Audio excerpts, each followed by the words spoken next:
Hi friends, welcome to Beautifully Bookish Bethany. In today's video, I'm going to be getting 8 books off my currently reading shelf. It's too many. I am in the middle of 8 books that I'm actively reading. There's even more that I started months ago and just kind of put down, so I'm not even including those. These are just books that I have been actively reading within the last couple of months, and I need to get through them. And so does my friend Izzy from Happy for Now. She also has a bunch of books that she needs to get through, so we're doing a collab video. If you want to see her video where she clears out her currently reading books, it will be linked down below. But because I just finished my internship in marketing and publicity, and I don't have a full-time job lined up just yet, this seemed like a great opportunity to try and clear the decks and finish some of these books that I'm in the middle of. I'm going to show you all 8 books that I am in the middle of and will be reading for the purposes of this video. But first up, here's a message from me and Izzy. Hey y'all. Hey, We're in person. Izzy's in New York. Really weird. Strange thing meeting here. Wild. It's Wild so fun. running into It's been Bethany like here. years. This is definitely the last time we saw each other was it has been in a minute. Nashville. It was on the big girls trip we did. That was so fun. It was fun. We want to talk to you real quick during this collab video we're doing about the trip to Costa Rica coming up. Deadline is approaching. It is October 7th to sign up. We still have 5 early bird spots left though. 5. So if you've been thinking about it, I feel like now's the time. Now would be the time. Come hang out with us. We'll chill in Costa Rica post holidays. We'll read. We'll talk books. We'll talk tea. Yeah. It's gonna be I'm sure we'll have tea. Absolutely. You can ask me anything you've ever wanted to ask me. If I'm in person with you, I'll tell you. I'll spill the tea. Honestly, That's usually what happens. There's not much tea to spill, but you never know. I might have a fun fact for you. But yeah, come hang, have a bookish community gathering with us, and just get some time to read and refresh post-holiday season. We're really, really excited for the trip. We really want those 5 spots to sell out. Yes, so that we can make it happen and actually go and hang out with y'all. Yes. We're really excited about it. And for people concerned about it, because I know we get questions sometimes, it is going to be at one resort, so there's not a lot of like traveling around the country, but we'll do some chill activities. We'll have a spa day. And if you want to come a day early or leave a day later, you can add on through the Trova Trip website, add that on to your stay pretty easily, and it's not that much more expensive either. No, it's not. And we will have like a Discord set up or something going somewhere for everyone to talk to each other before the trip so we can get to know each other. We'll have a book club planned, a book swap planned. So like it's going to be a fun time, but it's also going to be calm. Not a lot of adventuring. We have a small hike we're going to do, and that's about it. With some waterfalls in the jungle. And volcanoes. Probably. I think volcano it's near a volcano. It's near a volcano but not up the volcano. Not up the volcano. No. Near the volcano. Near a volcano. I cannot be allowed up a volcano. That's dangerous. Not.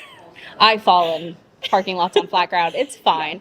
But yeah, it's fun. We have this book picked, which is YA contemporary novel by a indigenous Costa Rican American author, which seemed appropriate. Yes. We're excited, and we would love for the trip to happen. Would love to have you all come with us. So yeah, if you have any questions, feel free to ask. The links are down below. If you want to go and do it, sign up, come hang out with us in person. Yeah. We're fun in person. We are. Honestly, probably funner in person than on video. It's a giggle fest. It's fine. But yeah, everything's down below. If you have questions, reach out to either of us. We're happy to answer them. And Trova also has a support thing if we can't answer the question. So we can give you that email. Absolutely. But we hope to see you there, and we'll talk to y'all soon. Bye. Bye.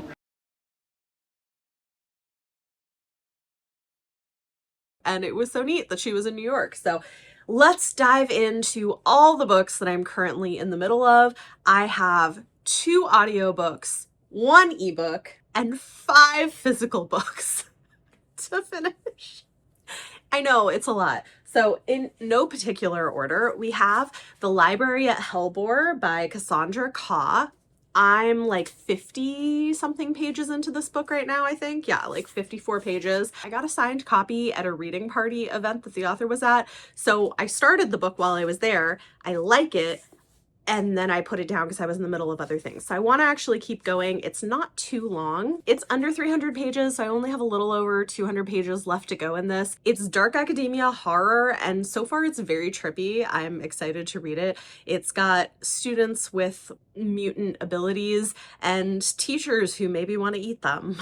Also, it's non-linear, so I have a lot of questions right now about what's going on, and it's super queer, so we're gonna keep reading that. Then I'm about halfway into reading The Creeping by Alexandra Soroe, which is a YA mystery thriller about an unsolved murder and the girl who survived being taken when she was really young is now starting to get memories back that she had lost and is trying to figure out what happened to her friend when they were like 6. So far, it's fantastic. It is a very messy, complicated heroine who is not exactly nice, but is on a path of growth. There's a romantic subplot to it. I'm really enjoying it. And part of why I'm reading it is I'm currently doing freelance work for this author, doing influencer marketing. So that's been really fun. The first sort of wave of boxes has been going out to influencers. There's going to be more to come, but that's been a great freelance opportunity. Simon Teen is relaunching 2 of her books, including this one with updated covers and updated manuscripts, and so she hired me to help kind of launch it into the world and get more attention, which has been really fun. So I'm excited to keep reading that. I'm more than halfway through A Forbidden Alchemy by Stacey McEwen, which I'm also really liking. This is romantic fantasy with a really interesting approach to a magic system where the magic is a resource and the question is of who is controlling it. There's rebels from the lower class. It's really good. This is where I'm at. I have about 200 pages left in it. The 2 main characters met as children at this ceremony where kids are supposed to find out if they have these magical abilities, but the 2 of them uncover the truth, which is that the rich kids are getting to drink this thing that actually gives them magic and the poor kids are not, and they've been lying about how it all works. One of them goes back to his lower class mining family and ends up helping to start a revolution. The other one drinks the actual thing that gives her abilities and lies her way into an elite academy, and then they meet years later and when there's a lot of political upheaval. So it's really interesting because there's politics, there's romance, there's this really different take on a magic system, and yeah, so far so good. Really liking that. I'm about 90 pages into Crueler Mercies by Maren Chase, which is a queer fantasy with kind of medieval historical vibes about a princess who was locked in a tower for most of her life, and then when there's a coup, she's released. So far I like it. It's definitely more of a slow burn, but I think the writing's really lovely. I like the main character and I'm interested to see where it goes. I told you I was reading a lot of books. The final physical book that I'm reading, and what happened? I swear I had a bookmark in this, but now I don't even know where it is. I've just barely gotten started on this. I'm only a couple chapters in, but this is We Won't All Survive by Kate Alice Marshall. Can't find my bookmark. I think I only got a couple chapters into this one, but We Won't All Survive by Kate Alice Marshall is a YA thriller with a reality TV show that's supposed to be the survival show, but then when they show up, they end up locked in, there's no cameras, what's going on? And I love Kate Alice Marshall's work. I'm excited to see where this goes. I can't say much about it because I've barely gotten into it. The ebook that I'm reading is Finding Prince Charming by Jamar J. Perry. This is cute and I think I'll get through it pretty quickly. It's a gay YA contemporary romance with a royal love interest and 2 Black teenagers. So far it's very light and fluffy. I'm liking it. It seems like it's going to be a pretty quick read, so we're going to keep reading that. And then I've got 2 books on audio. One that I think I'll probably finish today. It's going very quickly. This is Lucky Day by Chuck Tingle. I'm listening to this because tomorrow night, as I'm filming this intro, I'm going to an event in Brooklyn for his book launch. So ideally I want to have read it early. I guess I should say some of these I have for review, a lot of them I do. Of all of these, Library at Hellbore is the only one that I don't have for review in some capacity that I just bought on my own and wanted to read, although I'm excited to read all of them. Lucky Day I'm listening to on audio from NetGalley, and it's trippy. I kind of went into it blind. I know that I love Chuck Tingle's horror, so I just was like, okay, cool, I'm in, let's do it. But it's about a bisexual statistics professor who reads as neurodivergent, and at the beginning of the book, everything goes wrong in a way that is very statistically improbable. And it's very interesting. I don't know where this book is going, but I'm excited to see what happens next. Lastly, I have Love is a War Song by Danica Nava. This is a contemporary romance by an Indigenous author about a indigenous pop star who kind of gets canceled for what's being called cultural appropriation. She did not grow up connected to her culture, and because she wants to be famous, she kind of goes along with whatever the label suggests she does, which involves things like being photographed in this headdress and doing kind of cringy things with Native American stuff. She gets canceled for it. People are saying, oh, you're fake, you're not actually Native American, because the paperwork was never officially done for her to be enrolled. And so until things calm down, her mom sends her to go stay with her grandmother, who has been estranged from her entire life, and she falls in love there. So I'm excited to read it. So far so good. I'm not very far into it yet, but I'm really enjoying this one, and I think Danica Nava has a great voice. So whew, that was like almost 15 minutes of filming just to tell you the books that I'm currently reading, which is wild. So those are the 8 I'm working on. I will check back in every time I finish a book, and if I do any fun stuff, I will take you along with me. Let's do this.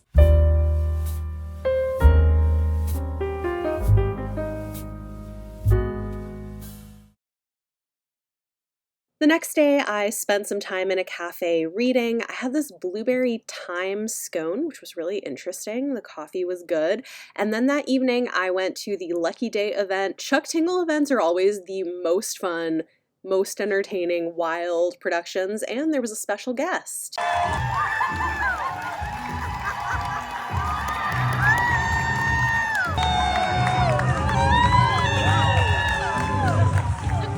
I've been hiding in that fort for an hour.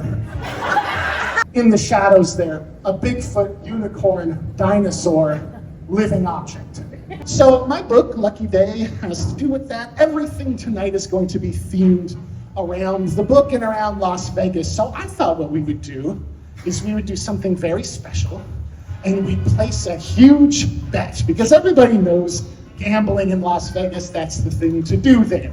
So as I show you these dating profiles, and you can just stay there, Rachel's going to be our special expert and kind of give her input on the monsters. Let me ask you, have you dated monsters before? Many. There you go. It's New York City. I could have thought, oh, yeah, there's probably a lot going around. What do you think about Two-Face? Well, I'm really into Two-Face. Wow, okay, we have a... I kind of like, it's kind of spicy to be like, I don't know what I'm getting today. And I feel like it's like, I don't know, like maybe you're in a bad mood or maybe you're in a good mood. There's a lot of variety. Yes, I like that. Actually, the fetish will go over, from what I can see quite well in this room, hot dogs.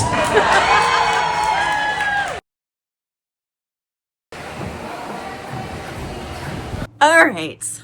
Hello, I finished my first 2 books. Yay! So I've got 2 books to talk about, which is very exciting. I've got 6 books left to read for the purposes of this video. It is not going as quickly as I might want it to because I've been so busy with other things, but I did finish these. So let's talk about them. The Creeping by Alexandra Surraway, who, to be clear, I am working for. This was great. It's a twisty YA mystery with kind of gothic vibes and an unlikable female main character. You know, if you've watched my videos, I love an unlikable female character. I like it when girls are not expected to have to be super nice all the time to be worthy of care and friendship and love. And I would say both our main character and one of her best friends are like not nice girls, but have this great friendship regardless. There is a very sweet romance threaded through the book that I enjoyed, and the mystery had me in a chokehold. I will say I sat down and read the whole last part of this book in one sitting. I went to a coffee shop and I was like, oh, I'll just read for a little bit. I was like, oh my God, I need to know what happens. And I just like flew through the whole thing. It was great. Loved it. So happy to have gotten through that. I also read Lucky Day by Chuck Tingle, and I got to go to his New York event for the book tour, which was great. This is my 3rd Chuck Tingle event, and I've got to say, if you've never been to one of his book events, I highly recommend it. They are the most fun, the most entertaining. They're a whole production with a PowerPoint presentation and audience participation. They're a riot. But also, you will probably come away with something really thought-provoking and inspiring from the process, and yeah, they're great. So Lucky Day is his latest book. I don't want to say too much about it because I don't want to spoil it. It's not very long. It's cosmic horror about luck and Las Vegas. And the main character is a bisexual statistician who also reads as autistic. And it's great. I feel like this is very much a book that a lot of us might need right now. I know it's a horror novel, but like hopeful horror. Is that weird? He writes hopeful horror. But I feel like this is really a book that a lot of us might need in the times that we're living in right now, where the world is so chaotic in ways that are both absurd and horrific. And I feel like a lot of that is mirrored in this book in a different sort of way. Like, this is not at all like what's happening in our real world, but I do feel like the horror and absurdity of the things that happen in this book feel to me very similar to the things that are happening in our actual world right now. And I appreciated reading something that acknowledged the reality of what it's like to live through that, and yet has something hopeful to take away at the end. I think it's fantastic. So definitely would recommend that one as well. So 2 books down, 6 more to go. I will check back in with you once I have read another book.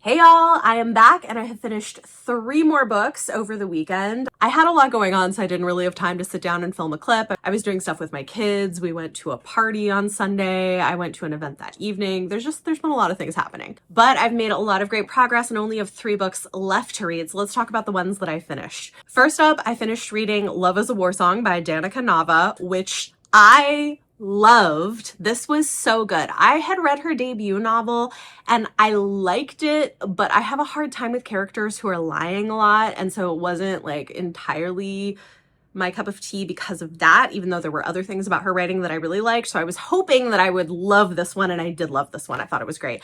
So Love is a War Song is like pop star meets cowboy romance, but make it indigenous, and it's really fun. So the main character is a Muskogee girl who is a pop star whose mom is her manager, and they've been estranged from her grandmother. She doesn't really know much of anything about her heritage, but she's kind of selling on the fact that she's like an indigenous pop princess.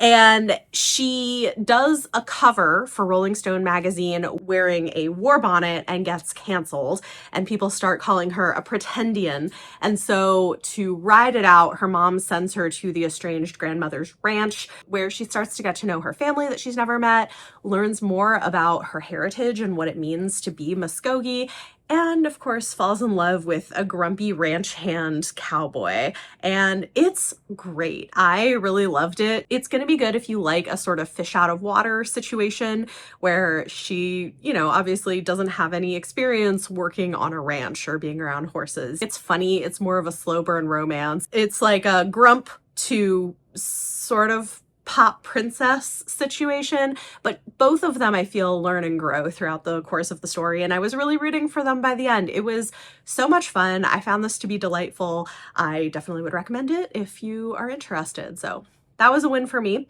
Then on Kindle, I finished reading Finding Prince Charming by Jamar J. Perry. And this is one of those things where like I could nitpick things about it, but overall I think it's a cute romance, and I think it's doing something that is valuable, which is taking this trope that we've seen a lot of times, which is like a normie falls in love with a royal, right? Which is a very popular trope. And then doing that with Black gay characters.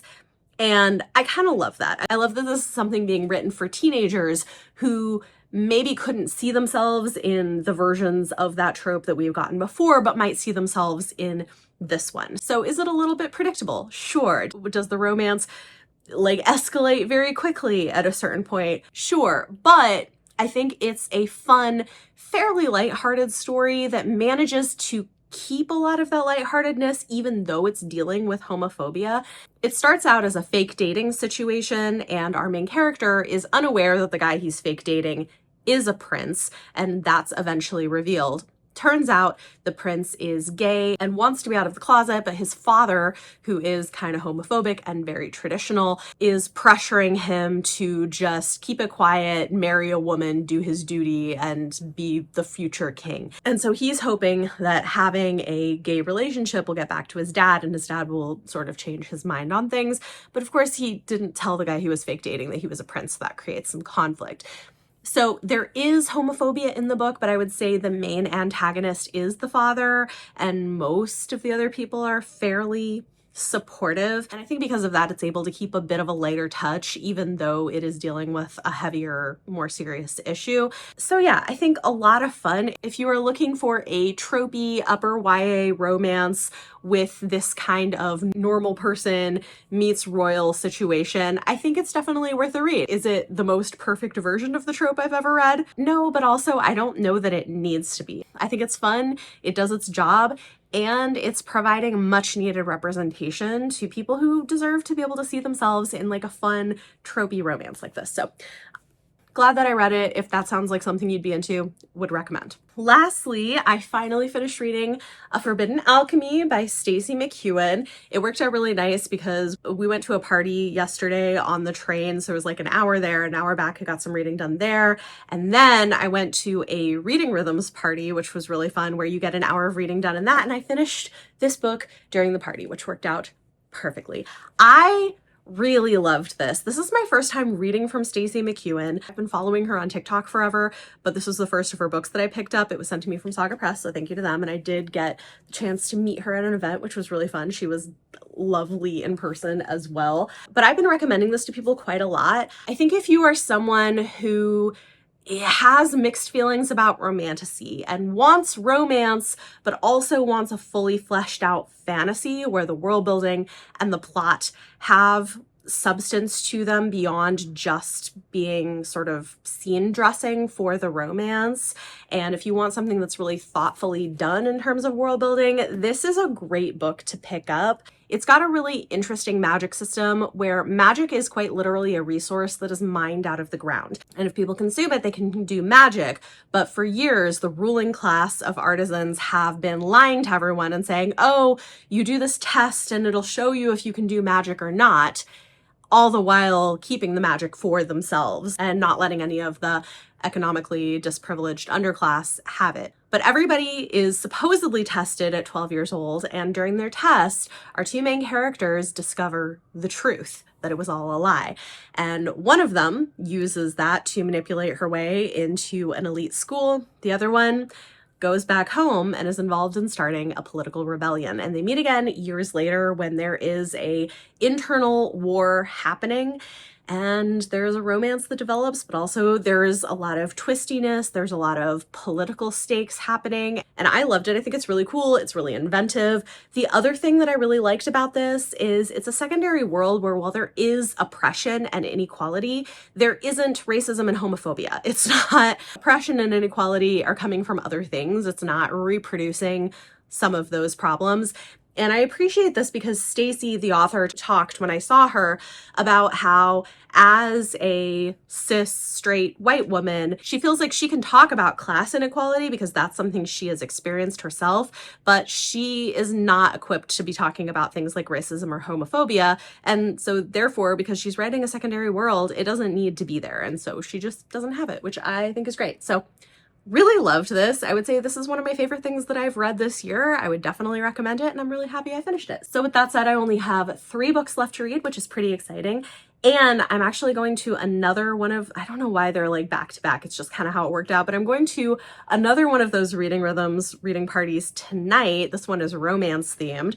So I think I'm going to take Crueler Mercies with me, and I should get a good bit of reading done tonight on that. So wish me luck. Hopefully I can finish the rest of these books. Talk to you soon. Unfortunately, I ended up DNFing this book after the reading party. It slowed way down and I think just wasn't for me, but I had a great time at the Reading Rhythms event and met up with some bookish friends afterwards. It was great. I finished another book. I finished Library at Hellbore. It was great. I don't have time to talk more about it right now, but I did finish it, which means I only have 1 book left to go. So I will check back in soon. We'll talk about Library with Hellbore, and hopefully I can quickly finish We Won't All Survive.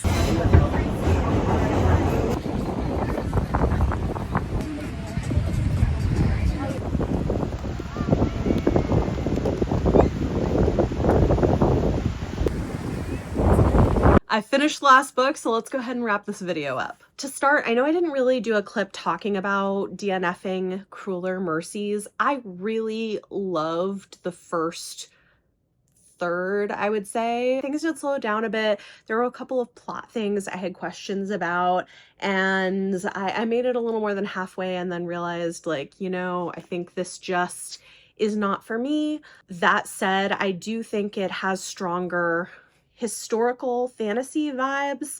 Like, it is an alternate world, but it has the same kind of pacing as a slower historical fiction novel. So if you like that, this might be more up your alley. But unfortunately, I think just not for me, which is fine. Library at Hellbore was a ride and one that I really liked a lot. I know I mentioned before that it is told in a nonlinear style, which means that we get from graduation day onwards, and then we go back to the very beginning when our main character arrived at Hellbore. So in this world, there are people with these dangerous abilities that could sort of end the world, and they either volunteer or are forcibly removed to academies like Hellbore that are supposed to help manage the danger of the abilities that they have. And our main character has been kidnapped and taken to the Hellbore Institute, where, you know, the faculty maybe wants to eat everybody eventually, and most of the characters die in really gruesome ways, but it's interesting, it's darkly funny. There are some mysterious elements to it of things that you slowly find out through the course of the book, and I really liked it. I like Cassandra Claw's writing. I will say that they have me remembering my SAT prep from back in the day with the kinds of words that they use, which I know is not everybody's cup of tea, but I like it. I think it's great. So this was a hit. Happy that I finally finished it. And then lastly, I read We Won't All Survive by Kate Alice Marshall. I just finished this book and it's great. I love Kate Alice Marshall's writing. Her books are never misses for me. They're always hits, and this one was the same. This is definitely different from other things that I've read from her, especially her YA is usually paranormal, and this is not at all paranormal. It's more of a survival murder mystery thriller. So it has like an isolated murder mystery thing happening with all of these young people who are on this survival TV show, and things start going really wrong, and there's a lot of twists to it. One thing that's interesting is that all of the characters on the show have been through something really traumatic, which is part of why they were chosen for it. Our main character was chosen because she was shot when she saved people in a store, including her sister, from a boy that really liked her sister, who was kind of a creep.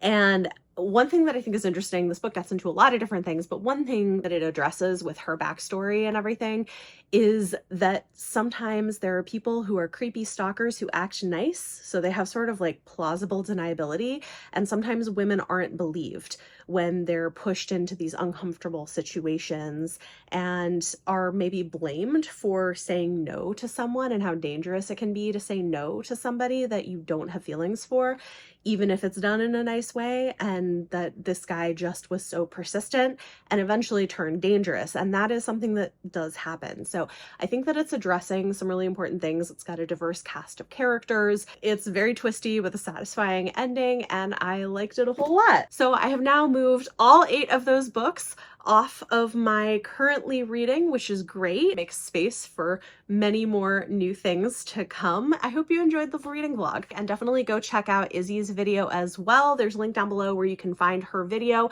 And also, if you want to come hang out with us in Costa Rica, we would love to have you. So all of that information is down below. If you got to this point in the video, leave me some kind of a film or TV related emoji for We Won't All Survive. Or for your question of the day, I would love to hear, how many books do you usually read at once? I'm typically pretty comfortable at around 4 books in progress. 8 was way too much. I feel like 4 is kind of my sweet spot, 3 to 4, somewhere in there. 1 per format, plus maybe another one that I'm dipping into. But I know there are people who only can read one book at a time and like can't deal with reading multiples. So how do you approach it? Let me know in the comments down below. If you like this video, it always helps if you give it a thumbs up. Subscribe if you want to see more. Thank you so much for watching, and I'll see you next time.